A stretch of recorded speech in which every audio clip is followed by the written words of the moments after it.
एक शेर से आगाज करूंगा आपको देखते हुए कि क्यों जल न गया ताबे रुखे यार देखकर, जलता हूं अपनी ताकत दीदार देखकर।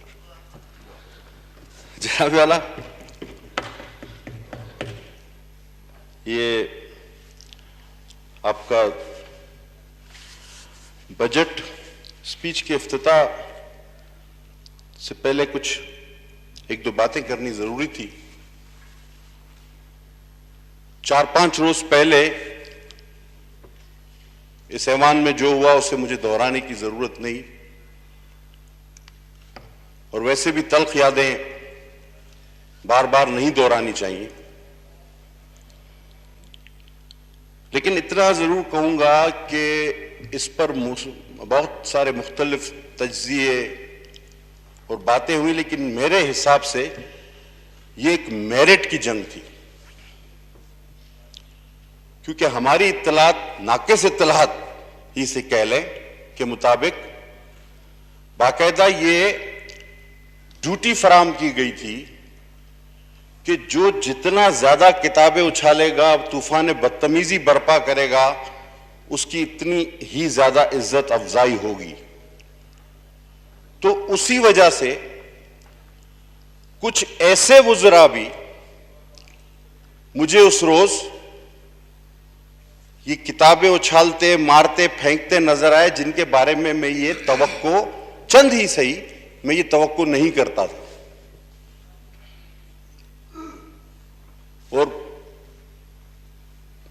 बाकी तो चले ठीक है, लेकिन हस्बे वजन और हस्बे तौफीक हमारे वजीर दिफा साहब ने जो एक कागज वहां से उछाला, वो बहुत जोर मिसाइल की तरह यहां आया है सर। और मैं तो इस बात पे खुश हूं कि अल्लाह ने बचत की, कहीं लगा जाता तो 5, 6, 8 आदमी तो यहां लुढ़क जाने थे उसमें। बहरहाल मौजू की तरफ आते हैं सर। कल हमारे ऑनरेबल चेयरमैन बिलावल भुट्टो जरदारी साहब ने अपनी जामे मुफस्सिल तकरीर की। उसमें 2 चीजें सर काबिल गौर हैं। एक का ताल्लुक बराह रास्त आपसे है सर। उनकी तकरीर को सेंसर किया गया पीटीवी पर। अब सर सवाल यह पैदा होता है कि इस ऐवान में होने वाली कार्रवाई और उसकी टेलीकास्ट बराह रास्त नशर व अशात, ये आपका प्रोरोगेटिव है, इसे कोई और नहीं रोक सकता। और मैं नहीं समझता कि आपकी चेयर से इसको रोका गया होगा। तो अगर यह तकरीर सेंसर हुई तो या वजीर इत्तलात ने करवाई होगी या फिर इस ऑनरेबल चेयर ने। अगर दोनों ने नहीं करवाई तो मेरा मुतालबा है सर, आपसे दरख्वास्त है कि इसकी आप इंक्वायरी करवाएं कि आया किस तरह इस ऐवान की कार्रवाई आपके हुक्म के बगैर सेंसर की गई। सर उनकी तकरीर के बाद, और वैसे भी हमने देखा है, जब दलाइल खत्म हो जाएं तो कम अकल या सियासी बोने जातियात पर उतर आते हैं। हमारे एक वजीर साहब ने उनकी तकरीर के बाद कुछ जुमले अदा किए, और उनमें से एक जुमला यह था कि ये मुंह टेढ़ी करके अंग्रेजी बोलते हैं। अब जनाब, अंग्रेजी बोलना भी इस हाउस में जुर्म हो गया है। मैं ज्यादा तो नहीं कहूंगा, और वो मौजूद भी नहीं, काश मौजूद होते, दीगर भी कोई वजीर या मौजूद नहीं। मैं ज्यादा तो नहीं कहूंगा, लेकिन उन वजीर से सिर्फ इतना कहूंगा, आपके तवज्जुह से रिकॉर्ड पर लाई जाए कि देखिए, अंग्रेजी, बहुत अच्छी अंग्रेजी, उर्दू मुफस्सिल तकरीर, ये तो मेरे चेयरमैन ने की। आप कम से कम अपनी कौमी जुबान उर्दू को ठीक कर लें वजीर साहब। आप जाएगा को कहते हैं जावेगा, आप आएगा को कहते हैं आवेगा, ये कहां की उर्दू है? आपकी अपनी कौमी जुबान ठीक नहीं और आप दूसरों की अंग्रेजी पर तनकीद करने चले हैं, और बार बार आप एक रात के लिए वजीर बनते हैं। 2 बार तो हो चुका है, इनके लिए 2 हुक्मनामे तहरीर होते हैं, एक पर ये वजीर, दूसरा हुक्मनामा उसी वक्त तहरीर होता है कि इनकी वजारत तब्दील हो गई। ये 2 बार हो चुका है इनके साथ। जनाब वाला, मैं इस बजट पर भी नहीं, जब हम हुकूमत में थे उस वक्त भी बजट पर मेरा हमेशा से यह ख्याल रहा है कि ये सर आदात व शुमार और ये इतनी ज्यादा किताबें जो मारने के काम आती हैं एक दूसरे को, ये बेकार है। और मैं दिल से ये कहता हूं, क्योंकि कितने लोग इसको पढ़ते हैं इस ऐवान में, और इन किताबों का अमली तौर पर बाहर आवाम पर क्या असर होता है, ये 2 मुख्तलिफ चीजें हैं। और मैं 2008 की असेंबली में भी ये कह चुका हूं कि जब मोहतरमा जब से शहीद हुई, तो मैं हर बजट की तकरीर में, क्योंकि ये बजट बेकार की एक बहस होती है, मैं हर बजट की तकरीर में एक ही शेर कहता हूं कतील शफाई का, बीबी शहीद के लिए, हिसाब उम्र का इतना ही गोशवारा है, तुझे निकाल के देखा तो सब खसारा है।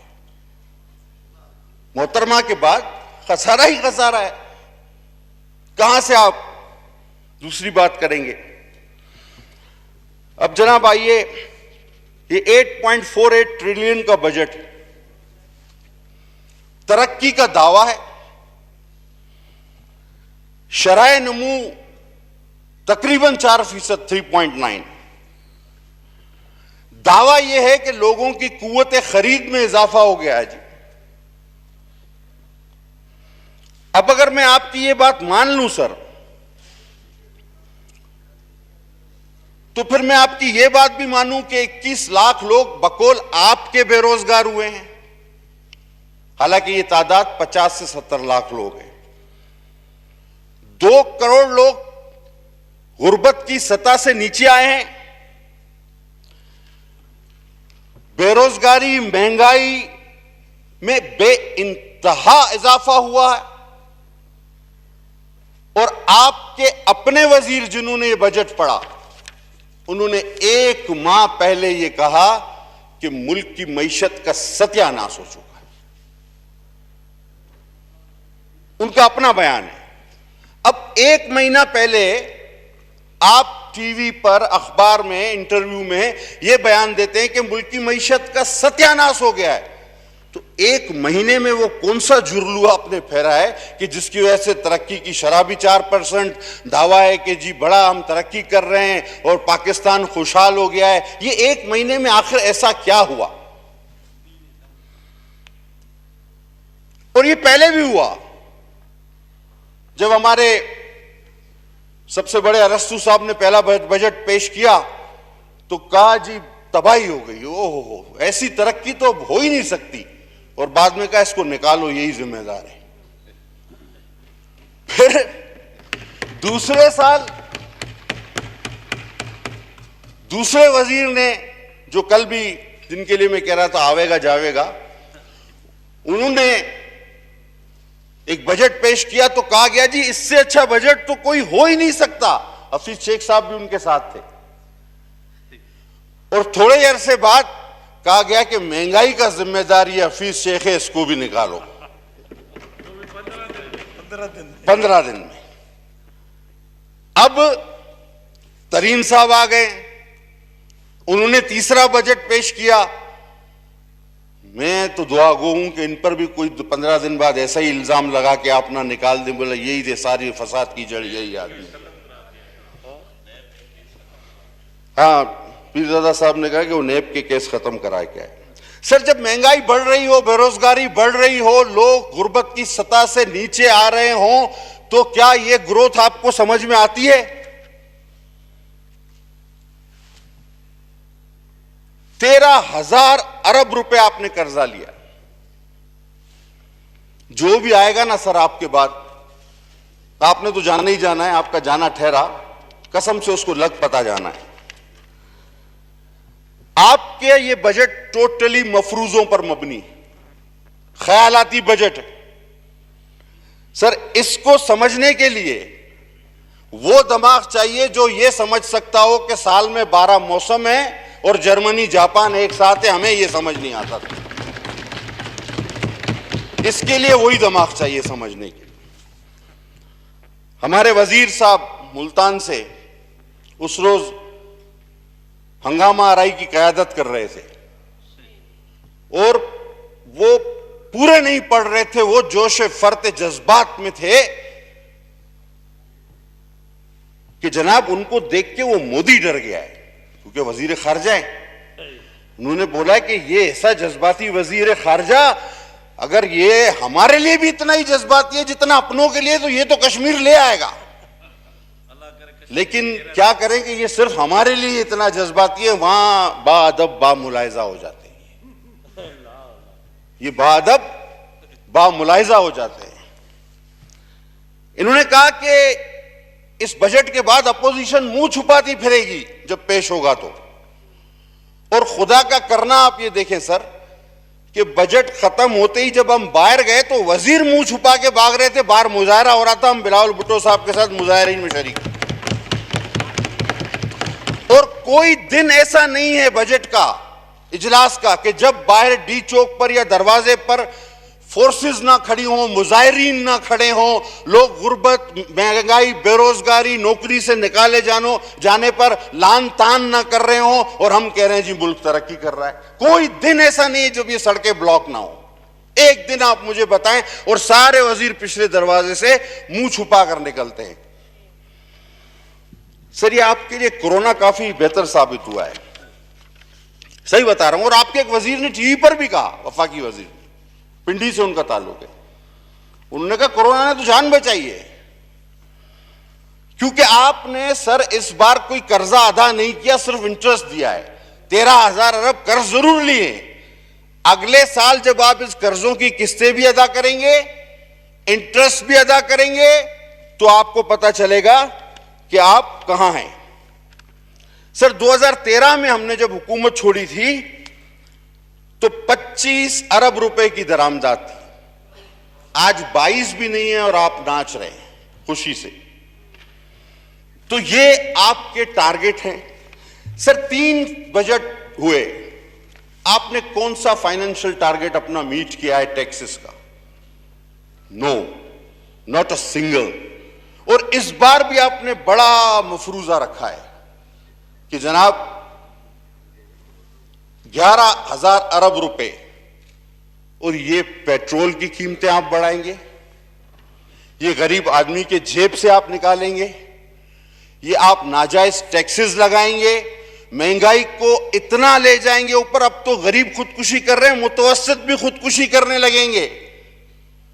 ये बजट कश्मीर इलेक्शन का बजट है या मिड टर्म इलेक्शन का बजट? ये तो वैसे ही बजट है जिस तरह बचपन में कोई थप्पड़ मार के भाग जाता था। ये बजट पेश करके भागने वाले हैं क्या? ये जनाब एक ऐसा बजट है जो सिर्फ कागजों तक रहेगा और इससे आगे नहीं चल सकता। सर, इस इलेक्शन रिफॉर्म्स, बड़ी बात, ये गैर मुल्कियों को वोट का, वो जो पुराना इलेक्शन एक्ट है जो कहता है 120 दिनों में आपको फैसला करना है तनाजात का, क्या वो पूरा कर लिया आपने? आप तो स्टे ऑर्डर पर चल रहे हैं। आपका फॉरेन फंडिंग केस आपकी बेशुमार दरखास्तों की वजह से रुका हुआ है और आप इलेक्शन रिफॉर्म्स ला रहे हैं। आप इलेक्शन रिफॉर्म्स ला रहे हैं जो बार बार कहते हैं फॉरेन फंडिंग केस नहीं चलाना, और वो भी नहीं चलाते, इतने बेचारे बाअदब हैं। और आप ही इलेक्शन रिफॉर्म्स ला रहे हैं। ये दिन भी हमें देखना था, और पता नहीं ये स्टे ऑर्डर कब खत्म होंगे जनाब अली। सर, मैं एक बात पूछना चाहता हूं, जो ये बार बार कहते हैं, उठते जागते सोते नींद से बेदार होके भी कहते हैं मैं एनआरओ नहीं दूंगा, मैं एनआरओ नहीं दूंगा। सर, ये एनआरओ का मतलब क्या है? हम तो समझे थे कि एनआरओ का मतलब है कि जिसने करप्शन की उसको हम पकड़ लेंगे और छोड़ेंगे नहीं। मैं भी यही समझा था और आम आवाम भी यही समझी थी। लेकिन यहां तो एनआरओ का मतलब यह नहीं लगता। आप खजाना से देखें तो हफीज शेख निकल आता है, उसको कोई कुछ नहीं कहता। आप पेट्रोल से देखें तो बाबर नदीम निकल आया, उसको किसी ने कुछ नहीं कहा। आप अद्वैत से देखें तो कयानी निकल आया, उसको किसी ने कुछ नहीं कहा। आप चीनी से देखें तो जहांगीर तरीन निकल आया, आपने कुछ नहीं कहा। आप के इलेक्ट्रिक से देखें तो आरिफ नकवी निकल आया, आपने उसको कुछ नहीं कहा। आप चंदे से निकले तो हमारी बाजी निकल आई, आपने उनको भी कुछ नहीं कहा। आप कोरोना मेडिसिन से देखें तो जफर मिर्जा निकल आया, आपने उसको कुछ नहीं कहा। आप हाउसिंग सोसाइटी को उठाएं तो अलीम खान निकल आता है, आपने उसको कुछ नहीं कहा। आप रिंग रोड को उठाएं तो जुल्फी बुखारी निकल आता है, आपने उसको कुछ नहीं कहा। आप बीआरटी, मलम जब्बा और रिंग रोड, ये सारे केसेस, फॉरेन फंडिंग, ये सारों को तो आपने कुछ भी नहीं कहा। तो आप क्या नहीं देंगे? ये एनआरओ किस चीज का नाम है सर, मुझे ये तो बताया जाए। मुझे सर ये बता दें, ये एनआरओ आखिर क्या है जो आप नहीं देंगे? ये एनआरओ किस चीज का नाम है जो अपोजिशन मांग रही है और आप उठते बैठते कहते हैं मैं नहीं दूंगा, मैं नहीं दूंगा? ये एनआरओ है क्या? अगर ये करप्ट लोगों को पकड़ने का नाम है तो मैंने साबित कर दिया कि ये गलत है। जनाब, 30% अर्शिया खुर्दनोश महंगी हुई, 18% तनख्वाहें ऑटोमेटिकली कम हो गई, 35% डॉलर महंगा हुआ है। मेरे अजीम पाकिस्तानियों, घबराना नहीं। ये जो करप्ट हुकूमत है, 1,75,000 रुपए का हर बच्चा मकरूज है मेरे पाकिस्तानियों। आज जनाब अली, घबराना नहीं। असल मसला हमने, पटेल साहब वाइंड अप प्लीज। सर मेरी पार्टी का फुल टाइम है मेरे पास, as much I can.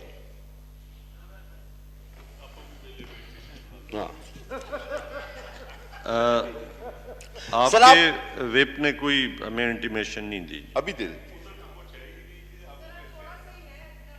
Ji, wind up please.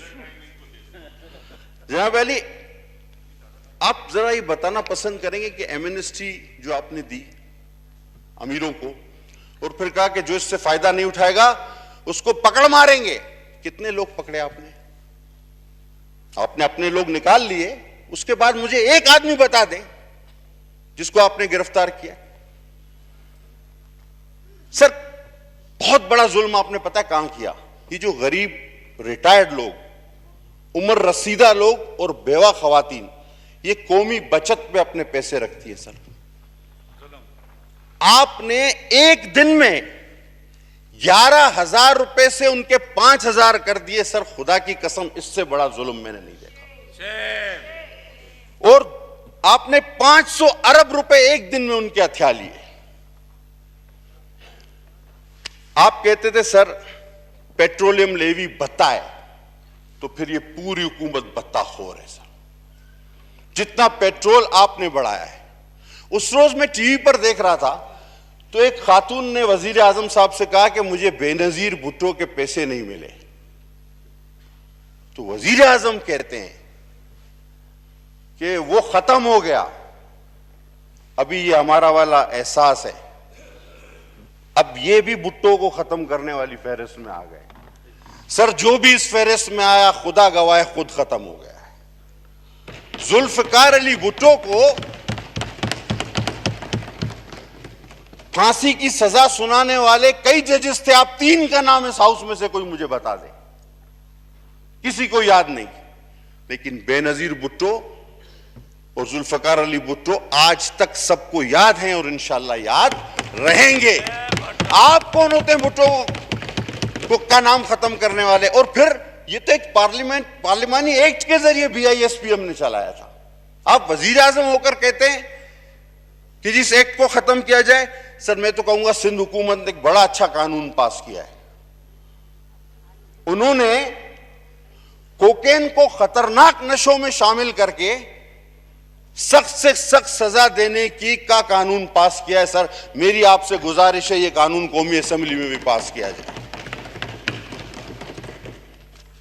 Asad Umar साहब ने एक बार कहा था कि 1 साल, ये बेकार की बातें होती हैं, एक साल में अगर सारे मसले हल नहीं होते तो इंसान को इस्तीफा दे देना चाहिए, चले जाना चाहिए।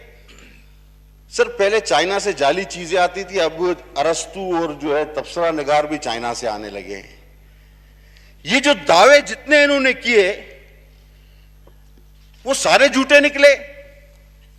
सर 3% लोग शरह सूद पर, कम शरह सूद पर आपने कहा कि हम ये कर्जा दे रहे हैं कोरोना की मद में।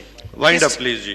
किसी एसएमई को आपने नहीं दिया, सारे अरबपतियों को आपने इससे फायदा दिया। सर 3 साल में 22 करोड़ अवाम का खून नोचकर आपने लोगों की जेबें भरी और जुल्फिकार अली भुट्टो ने उन 22 अरबपतियों को कंगाल किया था। आपने 22 करोड़ अवाम को कंगाल किया है। सर वाइंड अप करने की तरफ ही जाऊंगा। जाहिर है मुझे पता है कि इससे ज्यादा मुश्किल हो जाती है सबके लिए। सर कहा जाता है कि हमारी जो ग्रोथ इसलिए बढ़ी कि बड़ी सनतों ने इसमें बड़ा हिस्सा लिया, यही कहा जाता है ना सर। खासकर कहते हैं कि कॉटन और लार्ज स्केल मैन्युफैक्चरिंग। अब सर मुझे एक बात समझ नहीं आती, ये लार्ज स्केल मैन्युफैक्चरिंग बिजली और गैस पे चलती है। आपके अपने रिकॉर्ड कहते हैं कि बिजली और गैस के इस्तेमाल में 23% कमी हुई है, और आप कहते हैं कि हमारा लार्ज स्केल मैन्युफैक्चरिंग बढ़ गया है। बिजली और गैस 23% कम इस्तेमाल हुआ है। मैं बताता हूं सर ये बढ़ा कैसे है। सर कोरोना की वजह से ये ज्यादा नहीं बढ़ा, ये 1.5 से ज्यादा नहीं है, बाकी झूठ है, मफरूजा है।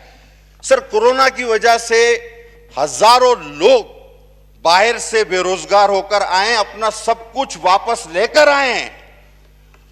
उस वजह से बैंकों के जरिए जो ट्रांजैक्शन हुई है उसकी वजह से थोड़ा सा इजाफा आपको देखने में आया है, लेकिन ये वक्ती है सर, ये आइंदा नहीं होगा।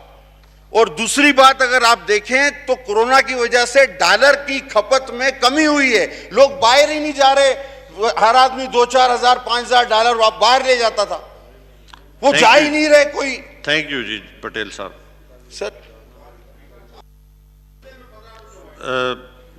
आपका अभी भी तकरीबन आपने 11-14 पे स्टार्ट किया, आप खुद देख लें जी। 23 मिनट हो गए जी आपको। जी वाइंड अप करें जी, पटेल साहब वाइंड अप प्लीज। सर अब बार बार सिंध की बात होती है, अब किसी को कुछ ना मिले ना सर तो वो सिंध पर चढ़ दौड़ता है। अब हर कोई मोहम्मद बिन कासिम बनने के चक्कर में। यहां मैं आपको बताऊं सर, सिंध का दिल बड़ा कुशादा है सर। आपको मैं हैरत अंगेज एक बात बताऊं, आपके इल्म में भी इजाफा होगा सर, मुझे यकीन है आप बड़े बाइल्म आदमी। अली मोहम्मद खान भी सुन रहे होंगे मेरी बात को। अली मोहम्मद खान बड़ा सुनते हैं मेरी बात को। सर 1960s में हाजी मुनव्वर अली खान नामी एक शख्स अटक से चलता है 60s में। आज भी उसके जायदाद महल मौजूद है अटक में, बड़ी तारीखी शख्सियत। 1965 में सखर से वो मेयर मुंतखब होता है। पहले martial administrator mayor, deputy mayor civil ने होता था। सिंधी सखर के उस अटक के पश्तून को डिप्टी मेयर मुंतखब करते हैं। 1977 में वो एमपीए बनता है सखर से। 1985 में हाजी मुनव्वर अली खान वजीर बनता है सखर से। इतने कुशादा दिल है सर सिंधी, और आज भी उस शख्स, वो अजीम शख्सियत थी। हाल ही में बेचारे उनका कोरोना से इंतकाल हुआ। मेरे लिए बड़ी शफकत रखते हैं, बड़ी आला शख्सियत के मालिक थे। आज भी अगर खुर्शीद शाह साहब मौजूद होते, यहाँ बहुत बड़े आदमी थे, खुर्शीद साहब भी कह रहे हैं, खुर्शीद शाह साहब होते तो ज्यादा रोशनी डालते उनकी शख्सियत। पटेल साहब थैंक यू जी। सर मैं आप बड़ी काम की बात बता रहा था। Thank you. अभी सर एक मिनट लास्ट। सर ये जो एक दो चीजें सर, ये जो सिंध पर बात करते हैं ना सर, तो आज भी सिंध ने सबको अपने दिल में जगह दी, समोया। मुझे एक भी नस्लन गैर सिंधी बता दें जो दूसरे सूबे से मुंतखब होके आता हो, कोई नहीं। लेकिन हम सबको वेलकम करते हैं। खुदा के वास्ते हमारे सूबे के साथ नाइंसाफी ना की जाए और ये जुबान इस्तेमाल ना की जाए जो मेरे सिंध के शहरों को तकसीम करे, जो सिंध काट कहलाती है, क्योंकि फिर हम कहेंगे मरसू मरसू सिंध न डेसू, ओछू थीसू सिंध न डेसू, हैमू थीसू सिंध न डेसू। फिर हम कहेंगे। सर अगर फिर सिंध की बात करते हैं कराची की, तो फिर मैं इंडिजीनियस कम्युनिटी से ताल्लुक रखता हूं, मछेरा हूं, कराची मेरा गांव था, सब वहां आकर आबाद हुए। दुनिया में इंडिजीनियस राइट मिलते हैं, मुझे आप क्या देते हैं? चले फिर ये बताएं मुझे एज ए इंडिजीनियस। हम तो चंद 100 लोग थे सर जब कराची में मेरे बाप दादा थे। मेरा दादा बाबा आइलैंड पे पैदा हुआ। I am indigenous. मुझे आप क्या देते हैं? कच्ची कौम से मेरा ताल्लुक है, हम मछेरे हैं। हमें क्या मिला? सब आबाद हुए, करोड़ों मालिक, करोड़ों लोग आए, अरबों पति बन गए। जो पहले काले काले थे आज गोरे गोरे हो गए, फिर भी कहते हैं कि नहीं जी हमें कुछ नहीं मिला। तो जनाबे वाली और आखिरी बात वो कुत्ते की काटने वाली सर। वो सर ये कहते एक वजीर ने कोड एंड कोड कल कहा कि पागल कुत्ते काटते हैं सिंध में। आपके तसव्वुर से सर, तवस्सुत से सर, अव्वल तो वफाकी हुकूमत ये कुत्ते काटने वाली दवा वो इजाजत देती है, वही मंगा के सूबों को देती है।